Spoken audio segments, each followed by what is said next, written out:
My name is Artem. I'm 34 years old. This isn't a story about revenge or self-pity.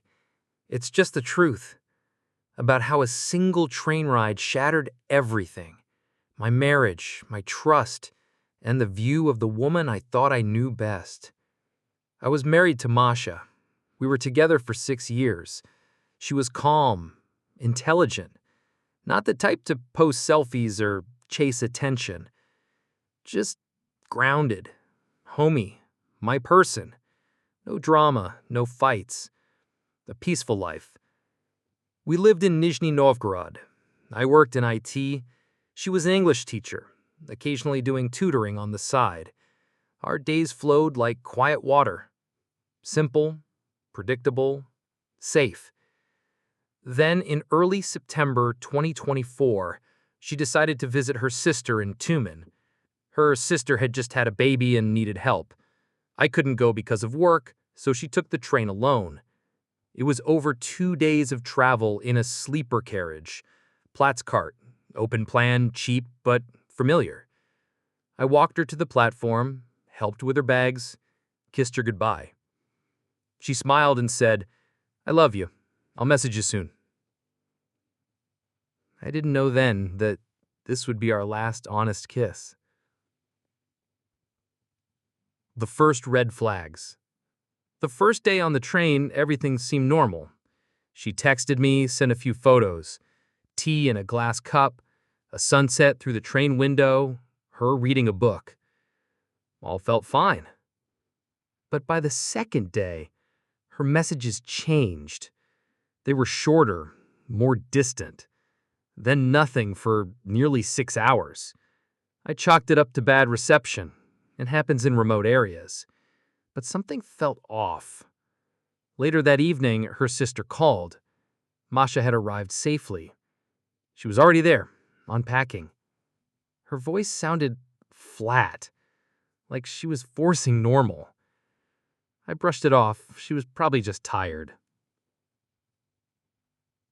The revelation. She stayed with her sister for 3 weeks. When she came back, I noticed it immediately. She was different. Not angry, not cold, just disconnected. Her eyes didn't look at me the same way. She barely touched me. She'd go to bed early. She smiled at her phone more than at me.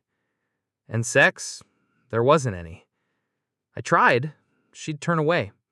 Said she was tired. Said it would pass. But I knew this wasn't a phase. Something had shifted. The breaking point. One night, I couldn't sleep.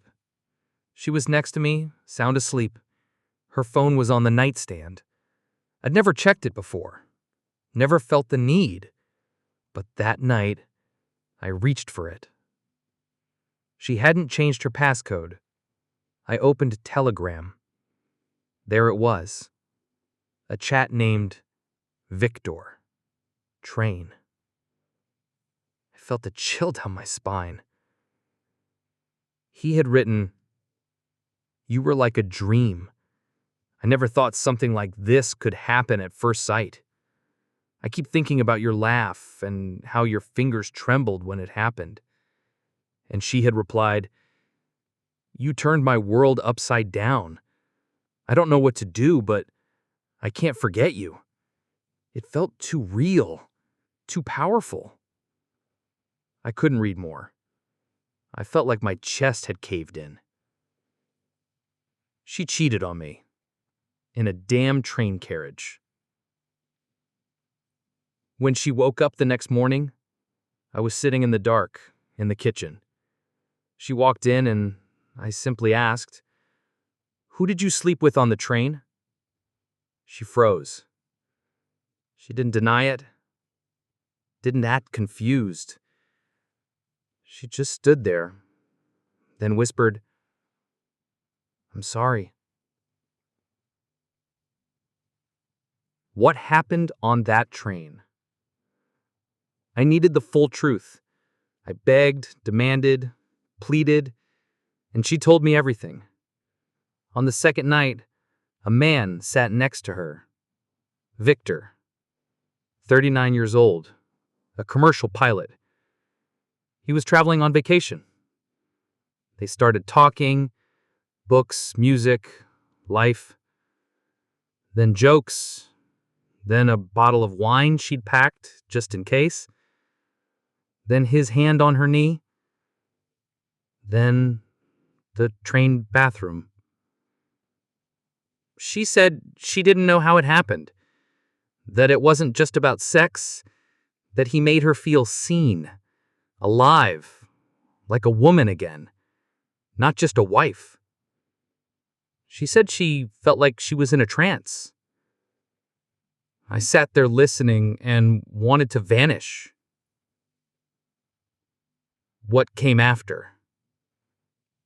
After confessing, she left. She said it was just for a while, but she didn't come back. A month later, I got a message. I'm not coming back. I'm sorry. I had no right, but pretending nothing happened would be even worse. I didn't reply. 1 year later.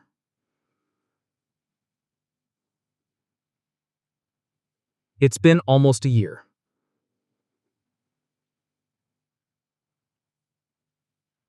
Sometimes I wake up in the middle of the night feeling like I'm reading that chat again. No, I don't hate her. I just don't recognize her anymore. How do you live with someone for 6 years and never see their real face? Victor? She's not with him. I checked. He went back to Khabarovsk. Wife, kids. For him, it was just a fling. For her, a collapse. For me, a permanent scar.